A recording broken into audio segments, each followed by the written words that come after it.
Di certo c'è il coltello sporco di sangue ritrovato sul posto subito dopo il delitto di Lorenzo Cristea. Questa è una delle armi utilizzate durante la rissa terminata in tragedia. Ma molti sono gli interrogativi. Ad avere le lame solo i due giovani nordafricani arrestati? Nel video si noterebbero dei particolari da identificare. Sì, i frame che sono stati diffusi dalla procura lasciano intendere che alcuni di loro, forse non il povero Lorenzo, ma alcuni di loro qualcosa in mano avessero. In questo momento non siamo in grado di stabilire cosa possa essere, cosa potesse essere. Speriamo che l'ottimizzazione dei filmati, ove possibile, consenta di identificare questi oggetti. Nella rissa sono stati accoltellati 4 giovani, uno è morto poco dopo l'arrivo in ospedale. Badr però insomma delle armi in genere ha parlato.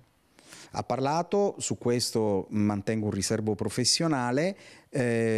Quello che riferisce, questo posso dire se non nello specifico, è che è diverso la ricostruzione anche con riferimento alle armi rispetto a quella che in questo momento è la tesi accusatoria. Insomma, alcuni aspetti di questa terribile vicenda sono ancora da ricostruire. Il gruppo italo-rumeno, dopo la lite in discoteca, sarebbe salito in auto per tornare a casa, ma lungo la strada ha incontrato i due giovani di origine marocchina. L'inevitabile è accaduto. I ragazzi sono scesi dalle auto ed è iniziato lo scontro. Calci e pugni, poi sono spuntate le armi.